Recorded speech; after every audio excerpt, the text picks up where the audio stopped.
बिस्मिल्लाहिर्रहमानिर्रहीम। अस्सलाम वालेकुम students, welcome to another video of future study creators. इस वीडियो में हम जो हमारी लेक्चर से स्टार्ट है END 301 बिजनेस कम्युनिकेशन की हमारे 2 पार्ट्स जो हैं वो ऑलरेडी हो चुके हैं।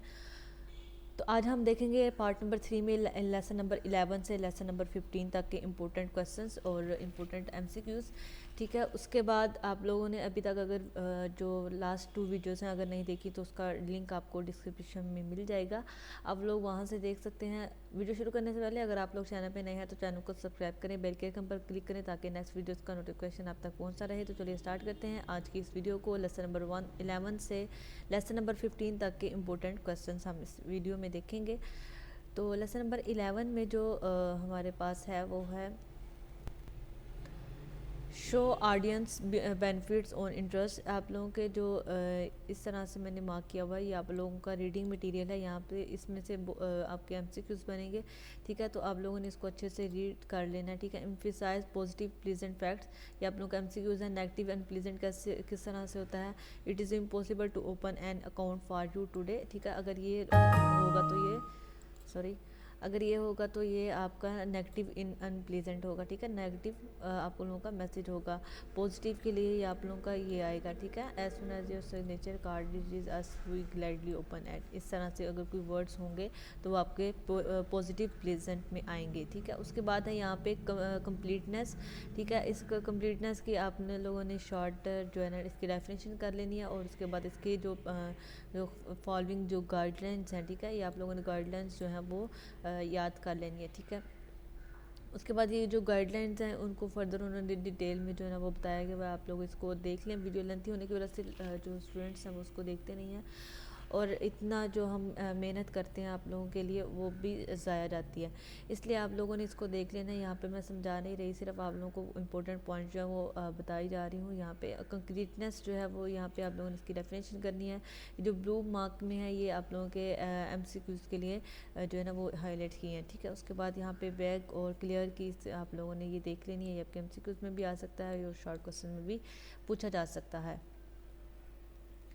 उसके बाद ये जो है put actions in the verb not nouns, ये आप लोगों के MCQs के लिए इम्पोर्टेंट है। उसके बाद लेसन नंबर 12 में देखते हैं। यहाँ पे इसमें है इंटरकल्चरल कम्युनिकेशन। ठीक है, यहाँ पे इंटरकल्चर यानी किसी भी कल्चर में किस तरह की कम्युनिकेशन जो है वो होती है। ठीक है, ये आप लोगों ने सारी देख ली है। इसमें पैराग्राफ में कुछ भी नहीं करना है, ये सारा आप लोगों के समझने के लिए है। इससे जो लेसन नंबर 12 में आप लोगों ने सिर्फ ये चीज़ें नोट करनी है कि अगर एक कंट्री में ये हैं तो दूसरी कंट्री में क्या चीज़ें होंगी। ठीक है, अगर एक कंट्री में इस तरह का लाइफस्टाइल है तो उसका कल्चर कस्टम किस तरह से होगा। ठीक है, उसके बाद लेसन नंबर 13 में देखें तो यहाँ पे हमारे पास आ जाएगा a concept of culture. Culture क्या होता है, ठीक है, यहाँ पे इसकी डेफिनेशन है। ठीक है, एथोसेंट्रिज्म क्या है, एथनोसेंट्रिज्म, इसकी आप लोगों ने देख लेनी है ये डेफिनेशन और आपके MCQs के लिए भी इम्पोर्टेंट है ये। उसके बाद यहाँ पे फर्दर जो है इसमें देखें, ये देखें अब यूनाइटेड स्टेट में अगर इस तरह से जो है वो बातचीत की जाती है तो अदर कल्चर्स में हो सकता है वो इस तरह से हो। ठीक है, तो ये आप लोगों का MCQs में पूछा जा सकता है मे बी, लेकिन ये इतना ख़ास इम्पोर्टेंट नहीं है। उसके बाद नेशनल कल्चरल वेरिएबल्स क्या हैं, एजुकेशन है। ठीक है, उसमें आप लोगों का ये जो ये वाली जो चीज़ें हैं ये आप लोगों के MCQs में पूछी जा सकती हैं। उसके बाद फर्दर इसमें है लॉ एंड रेगुलेशंस। आप लोगों ने इसकी जो ये क्वेश्चंस हैं डिग्री ऑफ फॉर्मेलिटी, आप लोगों ने इसको एक दफ़ा डिटेल में देख लेना है। इकोनॉमिक्स है, इसको आप लोगों ने एक दफ़ा से देख लेना है। इकोनॉमिक्स में क्या है ये आप लोग यहाँ से ये वाली जो लाइन है ये वाली कर सकते हैं। ठीक है, आप लोगों के MCQs के लिए इम्पोर्टेंट है। उसके बाद पॉलिटिक्स है। पॉलिटिक्स में क्या होता है कि डेमोक्रेसी वगैरह की सारी चीज़ें आएंगी। ठीक है, ये आप लोगों की इतना ख़ास इम्पोर्टेंट नहीं है, सिर्फ आप लोगों के समझने के लिए है, तो आप लोग इसको एक दफ़ा से अच्छे से रीड कर सकते हैं। उसके बाद टाइम है, क्रोनोमिक्स, और ये जो है कल्चर 1 में अगर इस तरह से हमसे पूछा जा रहा है तो कल्चर 2 में इस तरह से भी हो सकता है अगर एक कल्चर में आप लोग किसी बात के लिए इस तरह से कर रहे हैं तो दूसरे कल्चर में वो इस तरह से हो। उसके बाद यहाँ पे देखिए नीचे है स्पेस है, प्रोमिक्सिस, ये आप लोगों की जो सारी चीज़ें हैं ये आप लोगों के समझने के लिए हैं, इसमें और कुछ याद करने वाला नहीं, ज़्यादा MCQs इसमें बनेंगे। लेसन नंबर 14 में देखें, फूड को अगर आप लोग फूड के बारे में जो पूछना चाहते हैं तो आप लोगों को किस तरह से क्वेश्चन जो हैं वो कर सकते हैं, ठीक है। ये क्वेश्चन हैं, ये आप लोगों के MCQs के लिए, ये सारा जो चैप्टर है ये आप लोगों को MCQs के लिए, आप लोग इसको MCQs के लिए ही प्रिपेयर करेंगे, ठीक है। उसके बाद वर्बल स्पेयरिंग क्या होता है, ठीक है, ये आप लोगों ने इसकी डेफिनेशन करनी है। और उसके बाद इसमें और कुछ भी इम्पोर्टेंट नहीं है।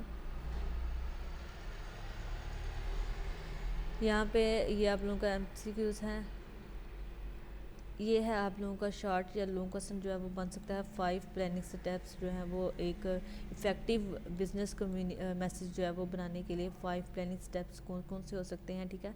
उसको फर्दर जो है ये इसकी डिटेल्स हैं, ये आप लोगों का शॉर्ट क्वेश्चन में भी पूछा जा सकता है और MCQs के लिहाज से भी इम्पोर्टेंट है।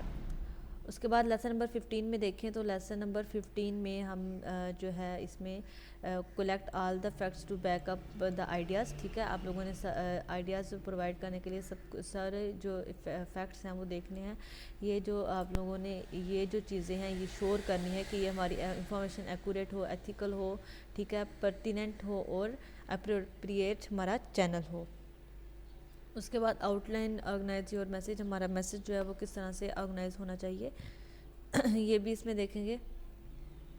उसके बाद ये आप लोगों का लॉन्ग और शॉर्ट क्वेश्चन दोनों के लिए इम्पोर्टेंट है। डायरेक्ट डिडक्टिव ऑर्गेनाइजेशन प्लान, ठीक है। और उसके बाद दूसरे नंबर पे है यहाँ पे इनडायरेक्ट और इंडक्टिव ऑर्गेनाइजेशन प्लान।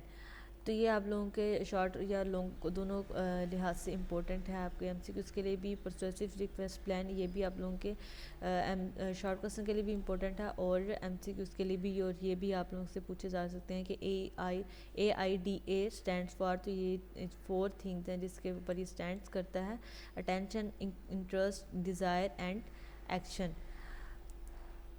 उसके बाद यहाँ पे मेन आइडिया क्या है, ठीक है, रिक्वेस्ट, अनाउंसमेंट, बुफर क्या है, ये इंपॉर्टेंट MCQs भी है और ये शॉर्ट क्वेश्चन भी बन सकता है कि बुफर क्या है, तो इसको डिफ़ाइन करें, इस पर आप लोगों ने इसकी डेफिनेशन लिखनी है। उसके बाद मेक एक्शन क्लियर, एक इफ़ेक्टिव मैसेज बनाने के लिए आप लोगों को ये 3 जो पॉइंट्स हैं यहाँ पे हाईलाइट किए, इसको आप लोगों ने जहन में रखना है।